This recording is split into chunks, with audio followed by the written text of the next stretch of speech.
خلاصہ پیش خدمت ہے۔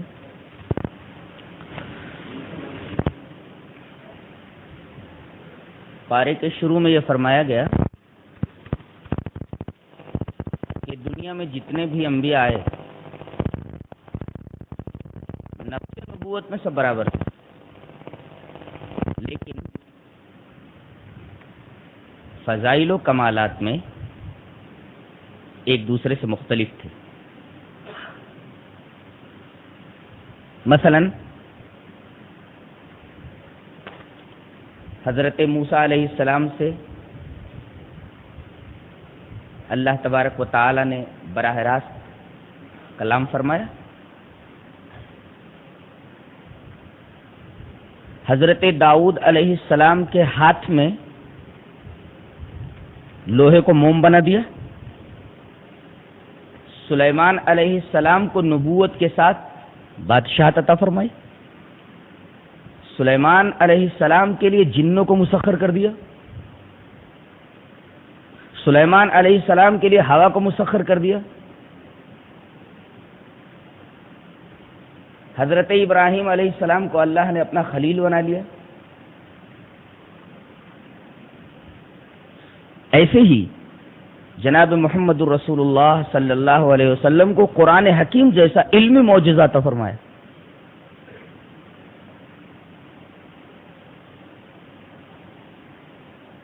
یہ تو آپ کا ایک علمی معجزہ ہے،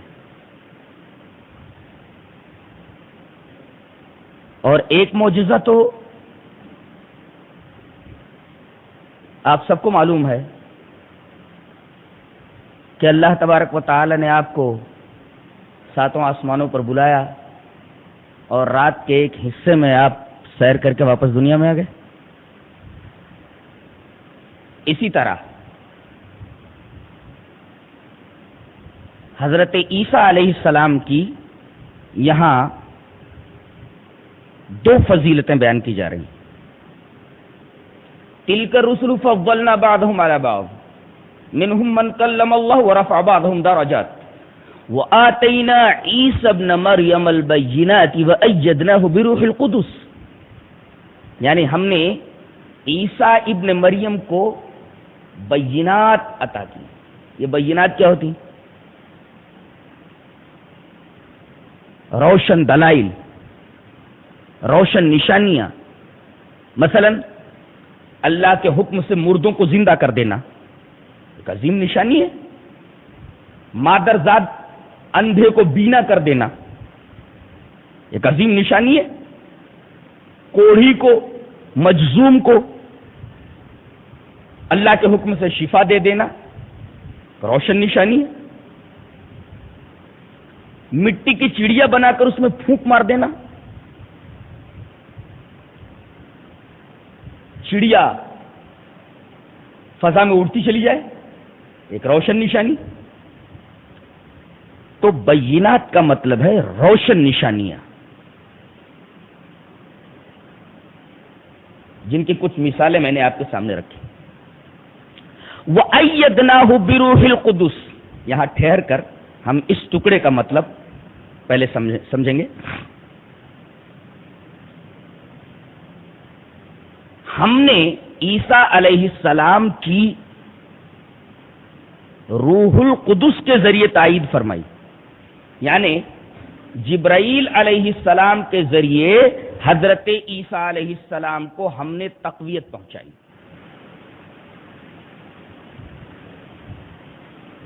یہاں ایک نقطہ معلوم ہوا، اگر عیسیٰ علیہ السلام خدا تھے یا خدا کے بیٹے تھے تو انہیں جبرائیل علیہ السلام کی تائید کی کیا ضرورت تھی؟ تقویت تو اس شخص کو دی جاتی ہے جو محتاج ہو۔ معبود اور خدا کو کسی کی تقویت کی احتیاج کیا؟ تو روح القدس کے ذریعے آپ کو تقویت پہنچایا جانا اس بات کی دلیل ہے کہ آپ خدا نہیں تھے، اس لیے کہ تائید کا محتاج نہیں ہوتا۔ اور یہاں عیسیٰ علیہ السلام کے بارے میں کہا گیا کہ ہم نے روح القدس کے ذریعے عیسیٰ کو تقویت پہنچائی۔ اور ایک نقطہ اور نکلا. عیسائی کہتے ہیں کہ ہم نے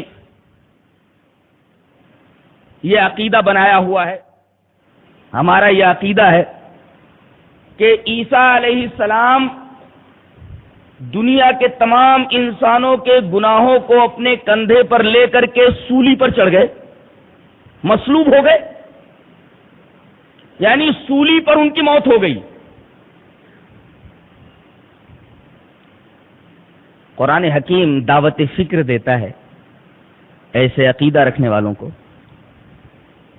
کہ یہ بتاؤ کہ اللہ تعالی نے جبرائیل جیسا طاقتور فرشتہ جس کی تقویت کے لیے مقرر کر دیا ہو، اس کو کون سولی دے سکتا ہے؟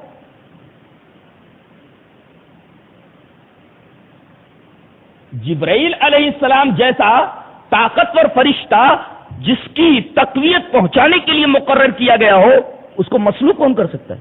اس کو سولی کون دے سکتا ہے؟ تو روح القدس کے ذریعے حضرت عیسیٰ علیہ السلام کو تقویت پہنچانا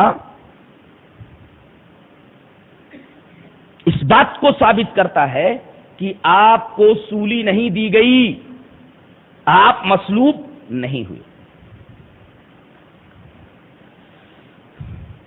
صحیحین میں یعنی بخاری اور مسلم میں حضرت ابو ہریرہ رضی اللہ تعالیٰ عنہ سے روایت ہے کہ رسول اللہ صلی اللہ علیہ وسلم نے ارشاد فرمایا لا تفضلونی علی الانبیاء، انبیاء کرام کے اوپر مجھے فضیلت مت دو. سوال یہ ہے کہ ہم تو کہتے ہیں کہ ہمارے نبی افضل الانبیاء ہیں، تمام انبیاء سے افضل ہیں، تو یہ کہنا صحیح ہے؟ ہاں صحیح ہے کہنا.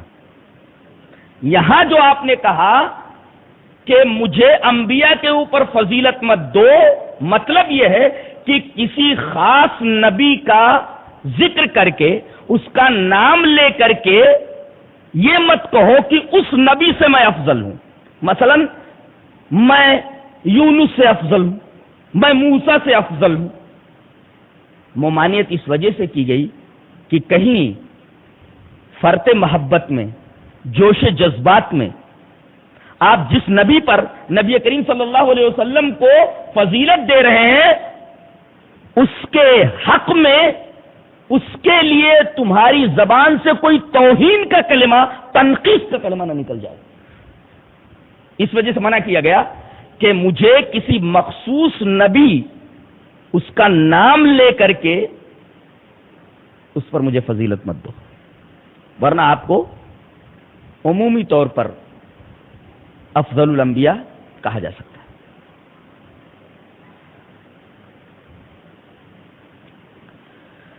آگے فرمایا گیا فَمِنْهُمْ مَنْ آمَنَ وَمِنْهُمْ مَنْ كَفَرَ، ان میں سے جو چاہے ایمان لائے، جو چاہے کفر کرے. سے پتہ یہ چلا کہ ایمان لانا اور ایمان نہ لانا، ایمان لانا اور کفر کرنا، یہ بندے کا اختیاری فعل ہے، اختیاری عمل ہے. اللہ تبارک و تعالی کی طرف سے بندے کے اوپر کوئی جبر نہیں ہے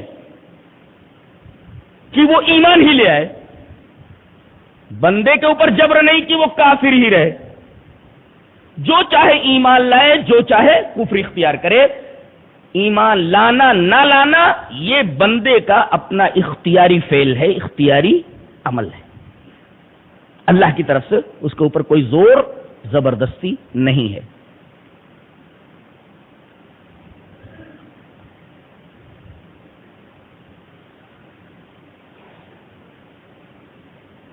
آگے ایک عجیب بات فرمائی جا رہی ہے، یا ایھا الذین آمنوا انفقوا مما رزقناکم من قبل ان یاتی یوم لا بیع فیہ ولا خلۃ ولا شفاعۃ. اے ایمان والو، دنیا ہی میں خرچ کر ڈالو جو ہم نے تمہیں دیا ہے، اس سے پہلے کہ وہ دن آ جائے جہاں نہ دوستی کام آ سکے گی، نہ سفارش کام آ سکے گی. تمہارے پاس مال بھی نہیں ہوگا کہ تم مال خرچ کر سکو. یہ بڑا اچھا موقع تم کو دنیا میں دے دیا گیا ہے. ابھی اس سے پہلے دوسرے پارے میں اسی سورہ کریمہ میں، سورہ بقرہ ہی میں ایک آیت گزری ہے اللہ ارشاد فرماتا ہے من ذا الذی یقرض اللہ قرضا حسنا، کون ہے جو اللہ تبارک و تعالی کو بہترین قرض دے؟ بہترین قرض کا کیا مطلب ہوتا ہے؟ قرض دے دیتا. بہترین قرض کیا ہوتا ہے؟ ایک قرض ہوتا ہے اور ایک قرض حسن ہوتا ہے. قرض حسن کا مطلب ہوتا ہے کہ قرض دینے کے بعد آپ اسے ستائیں نہ، پریشان نہ کریں، یہ قرض حسن ہے. جب یہ آیت اتری تو بیہقی شعب الایمان میں حضرت عبداللہ ابن مسعود رضی اللہ تعالیٰ عنہ سے ایک روایت امام بیہقی لائے ہیں کہ جب یہ آیت کریمہ اتری تو ابو دحداح کر کے ایک صحابی ہے، بھاگے بھاگے آئے اور کہا کہ اے اللہ کے رسول، اللہ تبارک و تعالی ہم سے قرض مانگتا ہے. کہتا ہے من ذا الذی یقرض اللہ قرضا حسنا، کون ہے جو ہمیں قرض حسن دے؟ اللہ ہم سے قرض مانگتا ہے. اللہ کے رسول صلی اللہ علیہ وسلم نے ارشاد فرمایا ہاں بات تو یہی ہے. کہا کہ اللہ کے رسول اپنا ہاتھ بڑھائیے. اللہ کے رسول نے اپنا ہاتھ بڑھایا. ابو دحداح نے بڑے پیار سے آپ صلی اللہ علیہ وسلم کا ہاتھ پکڑ لیا اور کہا کہ اللہ کے رسول، میں اللہ کو اپنا وہ باغ قرض دیتا ہوں جس پہ 600 کھجور کے درخت ہیں. عرب میں جب کسی بات، کسی کلام کے اصوق کو ظاہر کرنا ہوتا تھا تو سامنے والے کے ہاتھ کو پکڑ لیا جاتا تھا. ایک طریقے کی بیعت اصوق کے طور پر ہوتی تھی.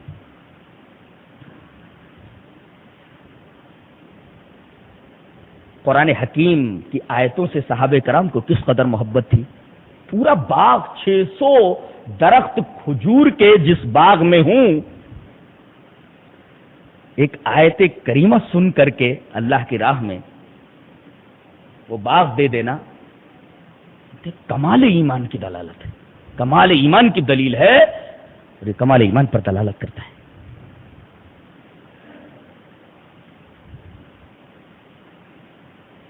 اس کے بعد آیت الکرسی ہے.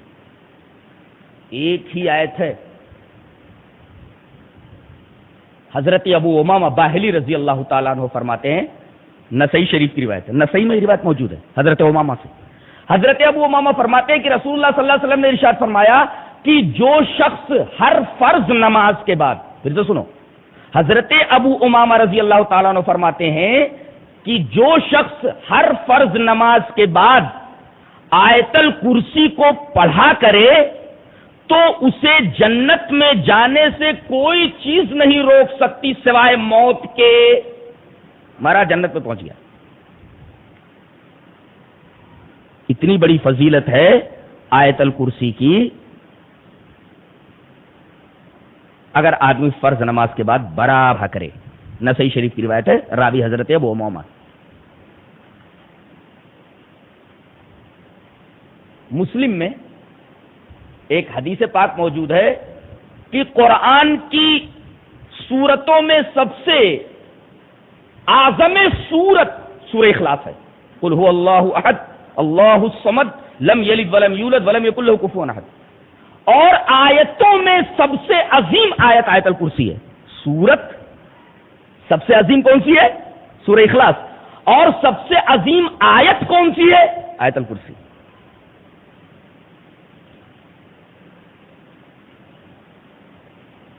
اس آیت کریمہ میں 10 جملے ہیں، 10 سینٹنسز ہیں.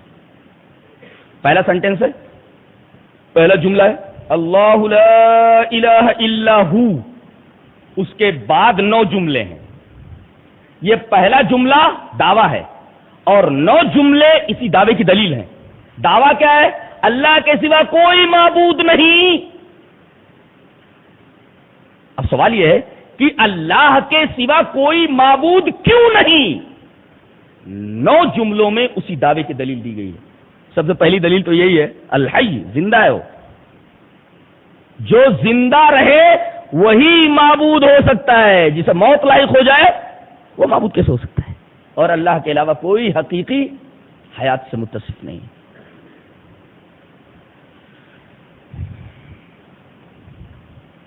آگے آیت کریمہ کا ایک ٹکڑا ہے، لا اکراہ فی الدین. دین میں کوئی زور زبردستی نہیں ہے. صدیوں سے یہ پروپیگنڈا یہودیوں اور عیسائیوں کی طرف سے اور اسلام کے دشمنوں کی طرف سے ہوتا آ رہا ہے کہ اسلام بزور شمشیر پھیلا ہے. جبکہ آیت کریمہ کا یہ ٹکڑا اس کی تغلیظ اور تردید کرتا ہے. لا اکراہ فی الدین، دین میں کوئی زور زبردستی نہیں ہے. اب دین میں زور زبردستی کے ذریعے داخل کرنے کی ممانعت کر دی گئی ہے. کیوں؟ اس لیے کہ دین کا قبول کرنا، ایمان لانا، اس کا تعلق قلب سے ہے، دل سے ہے، اور دل دلیل سے مانا کرتے ہیں. دل دلیل سے مفتوح ہوا کرتے ہیں. تلوار سے اور شمشیر سے جسموں کو مفتوح کیا جا سکتا ہے، دلوں کو تلوار سے کیسے مفتوح کیا جا سکتا ہے؟ تو تلوار سے تو مطلب ہی حاصل نہیں ہوگا، اس لیے کہ فتح کرنا ہے دل کو. تلوار سے جسم مفتوح ہوتے ہیں، جسم کو فتح کیا جا سکتا ہے، تلوار سے دلوں کو فتح نہیں کیا جا سکتا. اور ایمان کا تعلق، دین کا تعلق، اسلام کا تعلق قلب سے ہے. تو یہ کہنا کہاں صحیح ہے؟ کس طرح صحیح ہو سکتا ہے کہ اسلام تلوار کے زور سے پھیلا ہے؟ دل تو دلیل سے مفتوح ہوا کرتے ہیں، تلوار کے زور سے انہیں فتح نہیں کیا جا سکتا. لہذا جبرن کسی کو مسلمان نہیں بنایا جا سکتا. زور زبردستی کے ذریعے کسی کو اسلام میں داخل کیا جانا آیت کریمہ کے اس ٹکڑے کی روح سے حرام ٹھہرتا ہے، ناجائز ٹھہرتا ہے.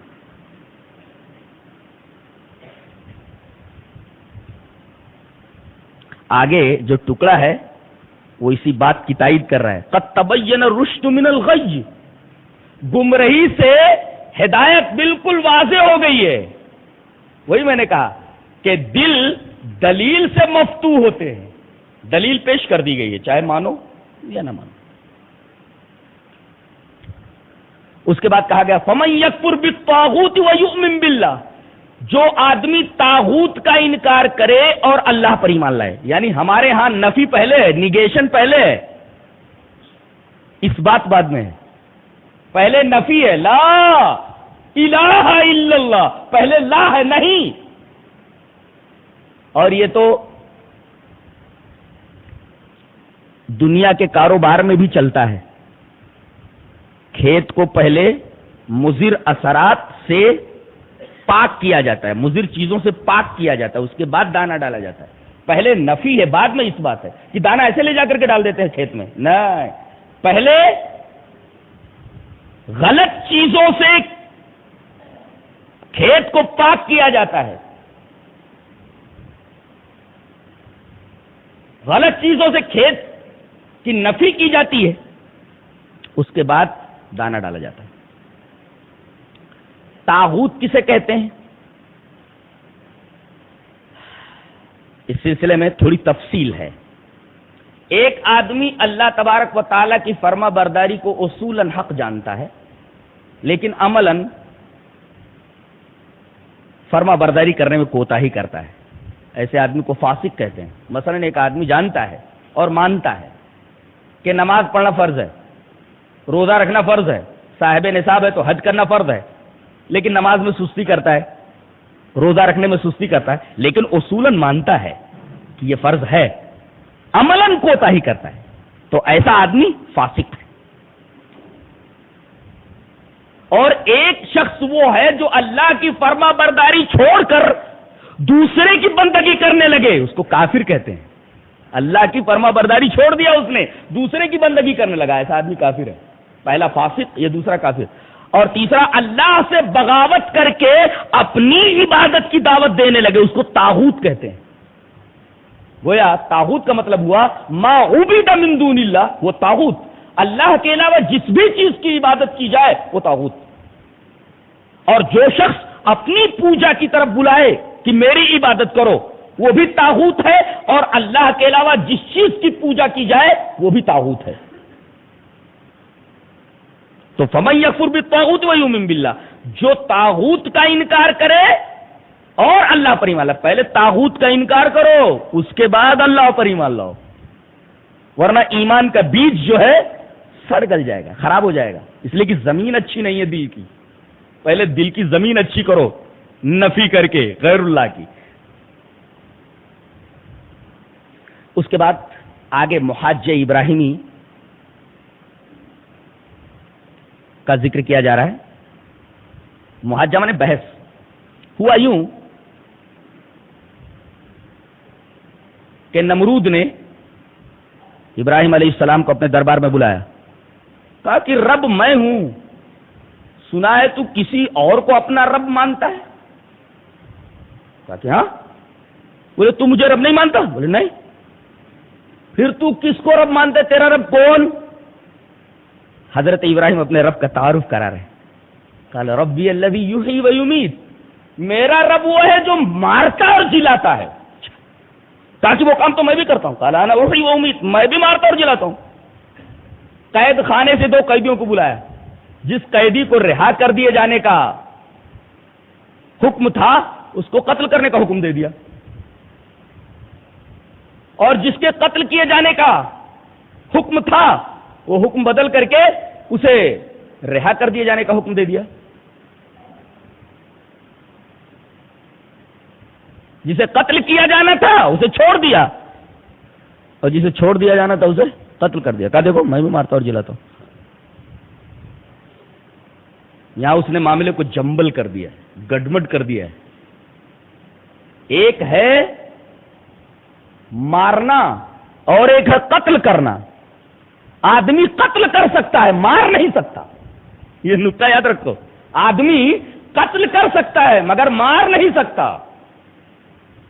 آپ نے کسی کے پیٹ میں کئی مرتبہ چاقو گھسیٹ دیے، ڈال دیے.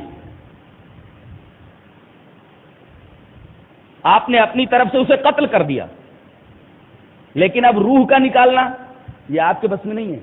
روح کا نکالنا یہ اللہ کا کام ہے. روح کا نکالنا یہ ہے مارنا، اور جو آپ نے کیا ہے وہ ہے قتل. قتل اور مارنے میں زمین اور آسمان کا فرق ہے. حضرت ابراہیم نے دیکھا کہ یہ آدمی بے وقوف ہے، یہ قتل اور مارنے کا مطلب ہی نہیں سمجھ رہا ہے. اب اس سے کیا بحث کی جائے؟ لہذا دوسری دلیل فوراً پیش کر دی. کہا کہ میرا رب مشرق سے سورج کو نکال کر کے مغرب میں ڈوبوتا ہے، تو ایسا کر کہ مغرب سے نکال کر مشرق میں ڈوبو دے. فبہت الذی کفر، تو کافر مبہوت ہو گیا، ششدر ہو گیا. اب آپ یہاں سوال کریں گے کہ وہ پہلی جیسی بے وقوفی پھر کرنی تھی. اس کو کیا کرنا تھا؟ اس کو درباریوں کے درمیان یہ کہنا تھا ارے کیسی پاگلوں جیسی باتیں کرتے ہو، میں ہی ہوں جو مشرق سے سورج کو نکالتا ہوں اور مغرب میں ڈبوتا ہوں. اگر کوئی اور خدا ہے تو اس سے کہے کہ وہ مغرب سے سورج کو نکالے اور مشرق میں ڈبوئے. ایسا بولنا تھا نا اس کو. کیوں نہیں بولا؟ ہو قرآن نے اسی پر بات ختم کر دی. فبہت الذی کفر، کافر مبہوت ہو گیا. حالانکہ یہ بات کہنی چاہیے تھی اس کو. جانتے ہو کیوں نہیں کہا اس نے؟ اور قرآن نے کیوں کہا یہ مبہوت ہو گیا؟ اس لیے کہ اس کو یقین تھا کہ یہ سچا نبی ہے. ابھی جیسے میں کہوں گا کہ مغرب سے سورج کو نکال کر کے مشرق میں ڈبو تو اس کا خدا ہے، میں تو خدا ہوں نہیں، میں تو جھوٹا خدا ہوں. اس کا خدا سچا خدا ہے. سچ مچ ابھی مغرب سے سورج کو نکال کر کے مشرق میں ڈبو دے گا. اور ایسا ہوا تو ہاتھ سے سلطنت فوراً چلی جائے گی، سارے لوگ مسلمان ہو جائیں گے. لہذا خاموشی ہی بہتر ہے. اب آگے بات مت بڑھاؤ، بات بڑھانے میں سلطنت ہاتھ سے نکل جائے گی. لہذا اس نے یہ نہیں کہا کہ میں مشرق سے نکالتا ہوں مغرب میں ڈوبوتا ہوں. اپنے خدا سے بول مغرب سے نکالے اور مشرق میں ڈوبے. مبہوت ہو گیا. فبہت الذی کفر، کافر مبہوت ہو گیا. اس کے بعد او کالذی مر علی قریۃ وہی خاویۃ علی عروشها سے ایک واقعے کا ذکر ہو رہا ہے. کالذی کہہ کر کے وہ شخص، نام نہیں بتایا گیا. مفسرین نے لکھا ہے کہ ان کا نام عزیر تھا. ایک بستی سے گزرے، دیکھا کہ بستی پوری کھنڈر میں تبدیل ہو گئی ہے. پوری بستی روئنڈ ہے، کھنڈر میں تبدیل ہو چکی. اور ان کی زبان پر یہ بات آئی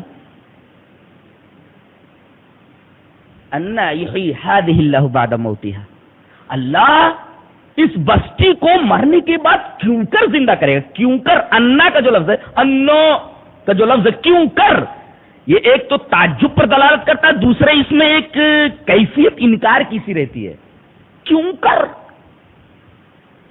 حالانکہ اللہ کے لیے یہ کیا مشکل ہے، مردے کو زندہ کر دے، زندہ کو مردہ کر دے، اس کے لیے کیا مشکل. انہوں نے انا کہا تو اللہ تبارک و تعالی نے 4 نشانیاں دکھائیں، 2 ان کی ذات میں اور 2 خارج میں. ان کے اوپر موت طاری کر دی، 100 سال تک مرے پڑے رہے، لیکن ان کے جسم کو محفوظ رکھا. پہلی نشانی کیا؟ 100 سال تک ان کو مردہ کر دیا، یہ پہلی نشانی ان کی ذات میں. اور دوسری نشانی 100 سال تک ان کے جسم کو محفوظ رکھا. 2 نشانیاں ان کی ذات میں اور 2 نشانیاں خارج میں. ٹفن میں جو کھانا تھا 100 سال تک کھانا ویسے ہی محفوظ رہا، یہ خارج میں ایک نشانی. اور وہ گدھا جس پر سوار ہو کر کے آ رہے تھے سڑ گل کر کے مٹی ہو گیا، یہ 2 خارجی نشانیاں. 2 نشانیاں ان کی ذات میں دکھائیں اور 2 نشانیاں خارج میں دکھائیں کہ وہاں دیکھیں جسم محفوظ ہے، آدمی مرا ہوا ہے. پھر کیا ہوا؟ زندہ کر دیا اللہ تبارک تعالیٰ نے ان کو 100 سال کے بعد. یہاں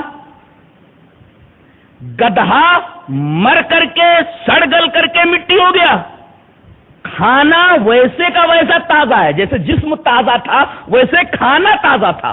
اور یہ حضرت مر گئے تھے اور یہاں گدھا سڑ گل کر کے مٹی ہو گیا تھا، ان کو زندہ کیا، ادھر گدھا زندہ ہو گیا. ترتیب دیکھ رہے ہیں آپ، کتنی عجیب و غریب ترتیب ہے. کیا کتاب ہے اللہ، کیا کتاب. 2 نشانیاں ان کی ذات میں دکھائی گئی اور 2 نشانیاں خارج میں.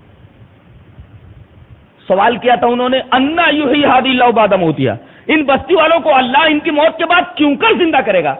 تو سوال کتنے دنوں کے بعد دیا گیا؟ 100 سال کے بعد جواب دیا گیا. اور حضرت ابراہیم علیہ السلام کا واقعہ بھی آگے اسی قبیل کا، اسی قسم کا. کیا؟ وَإِذْ قَالَ إِبْرَاهِيمُ رَبِّ أَرِنِي كَيْفَ تُحْيِي الْمَوْتَى. انہوں نے کیفا کہا، انہوں نے کیا کہا تھا؟ انا، کیوں کر. انہوں نے کہا کیف تحیی، کیسے اللہ زندہ. کیفیت میں اور کیوں کر میں فرق ہے. حضرت ابراہیم کیفیت جاننا چاہتے تھے تو ان کو فوراً جواب دے دیا گیا.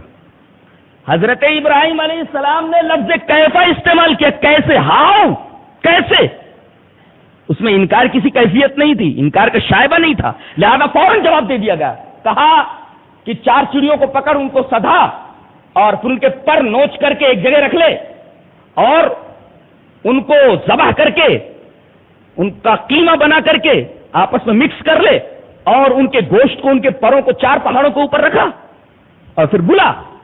وہ سدے ہوئے رہیں گے، بولے گا کبوتر چل میرے پاس آ جا، کبوتر آ جائے گا. اور ایسے ہی ہوا. باس بادل موت کا منظر حضرت ابراہیم علیہ السلام نے اپنی آنکھوں سے دیکھا کہ مرنے کے بعد زندگی کیسے آتی ہے.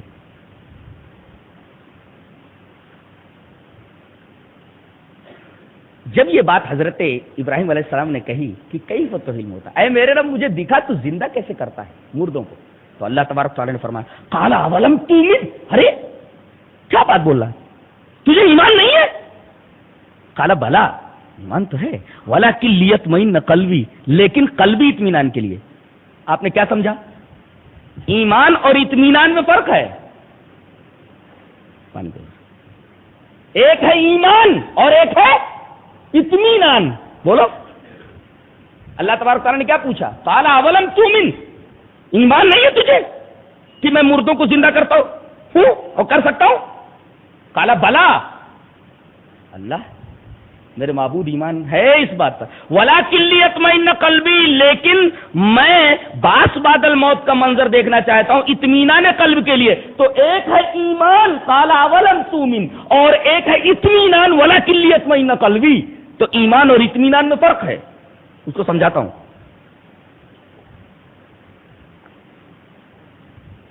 آگرہ آپ نے دیکھا ہے؟ نہیں. اب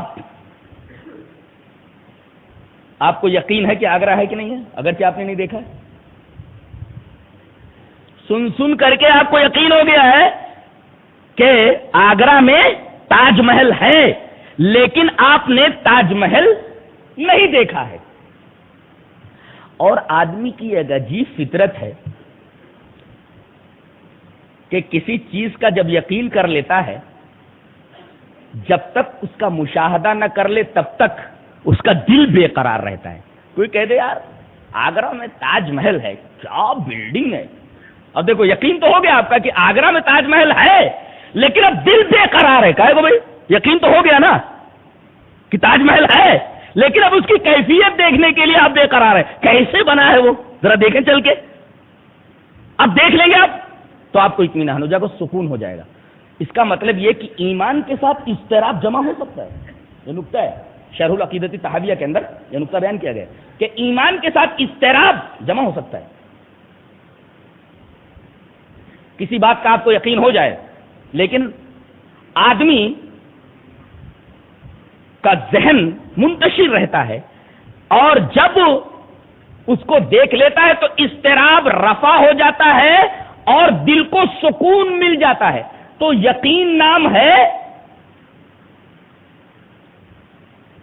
اس کیفیت کا کہ لوگوں کے بتانے کی وجہ سے یا کسی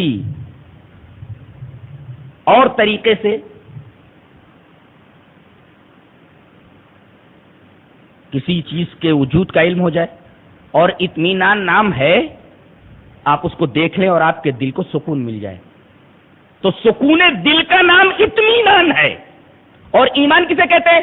کسی کی بات پر کسی پر اعتماد کرتے ہوئے اس کی بات کی تصدیق کر دینا، یہ ایمان ہے. اس کے بعد اللہ کی راہ میں خرچ کرنے کی فضیلت بتائی گئی ہے اور اس کی تمثیل دانے گندم سے دی گئی ہے. مثل الذین ينفقون اموالهم، یہاں سے ان لوگوں کی مثال جو اللہ کی راہ میں خرچ کرتے ہیں. کمثل حبۃ، ایک دانے کی طرح ہے کہ زمین میں ڈالنے کے بعد اس سے ایک پودا نکلا جس میں 7 بالیاں اور ہر بالی میں 100 دانے. تو ایک دانے سے کتنے دانے ملے؟ 700 دانے. اور بوٹنی کا ایک حیرت انگیز انکشاف اس آیت کریمہ میں کیا جا رہا ہے.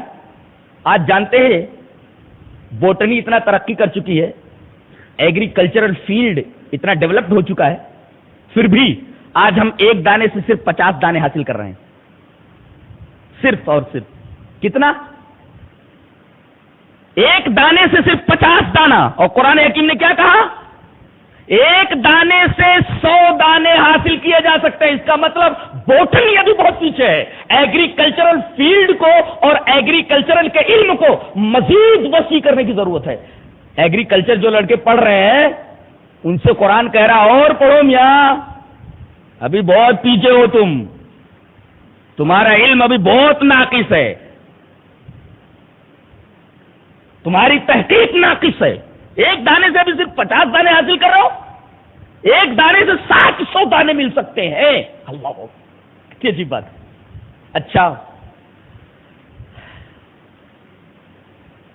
کسی دانے کے اچھی طریقے سے برآور ہونے کے لیے 3 شرائط، 3 چیزیں ضروری ہیں. دانہ اچھا ہو، اور دوسرے زمین اچھی ہو، اور تیسرے دانہ ڈالنے والا کاشتکار فن کاشتکاری سے واقف ہو. دانہ ہی اچھا نہ ہو تو کاشتکار اگر فن کاشتکاری سے واقف ہو اسے کیا فرق پڑنے والا ہے؟ زمین اچھی ہو اسے کیا فائدہ؟ دانہ ہی خراب ہے نا. چلو دانہ اچھا ہے لیکن زمین صحیح نہیں ہے، دانہ ضائع ہو جائے گا. چلو زمین بھی صحیح ہے، دانہ بھی صحیح ہے، لیکن آدمی فن کاشتکاری سے واقف نہیں ہے. اے کیا کتاب ہے، سبحان اللہ. کہہ رہا ہے کہ یہ 3 چیزیں ضروری ہیں. ایک تو آدمی فن کاشتکاری سے واقف ہو، دوسرے دانہ صحیح ہو، تیسرے زمین صحیح ہو. یہ 3 شرطیں جب پائی جائیں گی تب جا کر کے ایک دانے سے 700 دانے حاصل کیے جا سکتے ہیں. اس کا مطلب یہ ہے کہ ابھی دانے کو ڈیولپ کرو، زمین کو ڈیولپ کرو، اور سب سے زیادہ علم ایگریکلچر کو ڈیولپ کرو. ابھی علم ایگریکلچر بہت پیچھے ہے قرآن حکیم کی نگاہ میں. کیا محاکمہ ہے، کیا بات ہے، کیا گفتگو کا انداز ہے. اسی طرح اللہ کی راہ میں جب خرچ کرنے لگو تو اس کی قبولیت کے لیے 3 شرطیں ہیں. کیا؟ ایک تو مال حلال کا ہو، دانا صحیح ہو یعنی مال حلال کا ہو، اور زمین اچھی ہو یعنی خالص نیت کے ساتھ آپ نے دیا ہو اللہ کی راہ میں، اور تیسرے جہاں آپ دے رہے ہیں نا وہ مستحق ہو اس کا، کہیں بھی اٹھا کر کے دے رہے ہیں آپ. ایک تو مال حلال کا ہو یعنی دانا اچھا ہو، دوسرے فن کاشتکاری سے آدمی واقف ہو. اس کا مطلب کیا؟ یعنی دل کی رضامندی کے ساتھ اللہ کو خوش کرنے کے لیے بغیر ریاکاری کے خالص نیت کے ساتھ دے. اور زمین اچھی ہو، اس کا مطلب جہاں دے رہا ہے وہ اس کا مستحق ہو. ہم لوگ زکوٰۃ نکالتے ہیں لیکن مستحقین کو نہیں ملتا ہے. صدقہ نکالتے ہیں، صدقہ کرتے ہیں لیکن مستحقین تک صدقہ نہیں پہنچتا. تو قبولیت صدقہ کے لیے، قبولیت زکوٰۃ کے لیے 3 شرطیں، جیسے دانے کے برابر ہونے کے لیے 3 شرطیں. دانا اچھا ہو، زمین اچھی ہو، آدمی فن کاشتکاری سے واقف ہو. ایسے ہی صدقے کی قبولیت کے لیے 3 شرطیں، مال حلال کا ہو، خالص نیت کے ساتھ دیا گیا ہو، جن کو دیا گیا ہو وہ اس کے مستحق. اس کے بعد ایک بڑی پیاری بات کہی جا رہی، کیا اسرار و حکم. یا ایھا الذین آمنوا لا تبطلوا صدقاتکم بالمن والاذی، اے ایمان والو اپنے صدقات دینے کے بعد احسان جتا کر کے اور تکلیف پہنچا کر کے ضائع مت کرو. اتنی پیاری بات ہے، آج لے کر کے جاؤ. نماز کی قبولیت کے لیے 2 شرطیں، ایک شرائط صحت، دوسرے شرائط بقا. شرائط صحت کسے کہتے ہیں؟ ارے بھائی آپ پاک ہوں، ویسے نماز پڑھنے بغیر پاک ہوئے نماز ہو جائے گی؟ نہیں. تو نماز کی قبولیت کے لیے ضروری ہے کہ 2 شرطیں پائی جائیں، ایک شرائط صحت، دوسرے شرائط بقا. شرائط صحت کیا مطلب؟ یعنی آپ پاک ہوں، آپ کا جسم پاک ہو، اور دوسرے آپ وضو سے ہوں. یہ تو ہے شرائط صحت، جسم پاک ہو اور آپ باوضو ہوں، شرائط صحت. شرائط بقا کیا ہے؟ پاک ہیں آپ، وضو بھی آپ نے کر لیا ہے، نماز میں آئے اور کھانے لگے جیب سے نکال کر کے، نماز پڑھ رہے ہو کھا رہے ہیں، ہو جائے گی نماز؟ نماز فاسد ہو جائے گی، اس لیے کہ نماز میں کھانا جائز نہیں. نماز میں کھانا نماز کو فاسد کر دے گا. نماز میں آپ کسی سے بات کرنے لگے تو یہ شرائط بقا ہے. اسی طرح جس طرح نماز کی قبولیت کے لیے 2 شرطیں، شرائط صحت، شرائط بقا، ایسے ہی صدقے کی قبولیت کے لیے 2 شرطیں ہیں. ایک تو خالص لوجہ اللہ، اللہ کی راہ میں دیا گیا ہو، برابر. اور دوسرے دینے کے بعد، جیسے آپ نماز میں کھڑے ہوئے بولنے لگے تو نماز فاسد ہو گئی، ایسے ہی آپ نے صدقہ کر دیا تو اب احسان جتاؤ گے تو جیسے نماز فاسد ہو جائے گی بولنے کی وجہ سے، ایسے ہی صدقہ کر دیا آپ نے لیکن جتا دیا احسان تو صدقہ باطل ہو گیا آپ کا. جیسے نماز خراب ہو گئی بولنے کی وجہ سے، ایسے احسان جتانے سے آپ کا صدقہ باطل ہو گیا.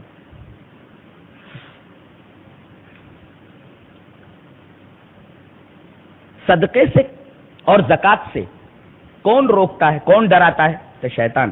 الشیطان یعدکم الفقر، شیطان فقیری سے اور غریبی سے ڈراتا ہے تم کو. ارے مت اللہ کی راہ میں 10 روپیہ دے، اتنی محنت سے تو نے کمایا ہے، 10 روپیہ دے دے گا. ارے بچے کے اوپر خرچ کر دے، بیوی کے اوپر خرچ کر دے. ارے لاکھ روپیہ اللہ کے راستے میں دے رہا ہے، فقیر ہو جائے گا، غریب ہو جائے گا، محتاج ہو جائے گا، فٹ پاتھ پہ آ جائے گا. الشیطان یعدکم الفقر، شیطان ڈراتا ہے تم کو غریبی سے، فٹ پاتھ پہ آ جائے گا. اللہ فرماتا ہے کہ جب میری راہ میں خرچ کرنے لگو، جب اس طریقے کے خیالات آنے لگے تو سمجھو القاء شیطانی ہے کہ ابے خرچ مت کر، پھٹیچر ہو جائے گا، غریب ہو جائے گا، تو سمجھو کہ یہ القاء شیطانی ہے. اور اگر خرچ کرتے وقت یہ جذبہ پیدا ہو کہ اللہ کی راہ میں خرچ کر رہا ہوں نہ جانے کتنی آفتیں اللہ اس کی وجہ سے میرے اوپر سے دور کر دے گا، اور آخرت میں اس کو اضعاف مضاعفہ کر کے مجھے لوٹا دے گا۔ اگر اس طریقے کا جذبہ پیدا ہو تو یہ القاء رحمانی ہے۔ گویا کہ جب آدمی اللہ کی راہ میں خرچ کرنے کے لیے کھڑا ہوتا ہے تو دو قسم کے القاءات آتے ہیں، دو قسم کے جذبات پیدا ہوتے ہیں۔ اگر ایسا ہو کہ غریب ہو جائے گا، سمجھو القاء ہے، شیطانی ہے، فوراً لاحول پڑھو، اعوذ باللہ من الشیطان الرجیم پڑھو۔ اور اگر یہ ہے کہ اس کا بدلہ ملنے والا ہے، طبیعت خوش ہو جائے، تو سمجھو یہ القاء رحمانی ہے، اللہ تبارک تعالیٰ کی طرف سے القاء ہے۔ اس کے بعد بتایا گیا کہ آپ کے صدقات اور زکوٰۃ کے مستحق کون لوگ ہیں۔ بھئی زمین اچھی ہونا نا، وہ بھی تو دیکھنا۔ تو بتایا گیا للفقراء الذین احصروا فی سبیل اللہ لا يستطيعون ضربا في الارض يحسبهم الجاهل اغنیاء من التعفف تعرفهم بسیماهم لا يسألون الناس الحافا۔ 5 شرطیں بیان کی گئی۔ زکوٰۃ کے مصارف تو بتا دیے گئے 8 ہیں، یہاں صدقات کے مصارف بتائے جا رہے ہیں کہ صدقہ دینا ہو تو یہ لوگ مستحق ہیں، اور دوسرے لوگوں کے اوپر بھی صدقہ کیا جا سکتا ہے، لیکن یہ لوگ سر فہرست ہیں۔ کون لوگ؟ جو دعوت و تبلیغ کی راہ میں روک دیے گئے ہیں، یعنی وہ اللہ کا دین پھیلا رہے ہیں، اب اللہ کے دین کے پھیلانے میں کوئی تجارت نہیں کر پا رہے ہیں۔ اب اگر تجارت کرنے لگے تو دین نہ پھیلا پائے۔ تو للفقراء الذین احصروا فی سبیل اللہ، اللہ کی راہ میں روک دیے گئے، لا یستطیعون ضربا فی الارض، زمین میں چل نہیں سکتے، یعنی تجارت نہیں کر سکتے، اللہ کا دین پھیلانے کی وجہ سے وہ تجارت نہیں کر پا رہے ہیں، تو ایسے لوگ بھی صدقات کے مستحق ہیں۔ ان کو دو۔ دوسرے وہ طالب علم جو دین کا علم حاصل کر رہا ہے، دین کا علم حاصل کرنے میں اسے ٹائم نہیں مل رہا ہے کہ وہ نوکری کر سکے اور اپنا پیٹ بھر سکے، تو ایسے طالب علم کو بھی صدقات کا مستحق سمجھنا چاہیے۔ بتایا گیا کہ یہ لوگ اس طریقے کے ہوتے ہیں کہ آدمی دیکھے گا تو لگیں گے بہت مالدار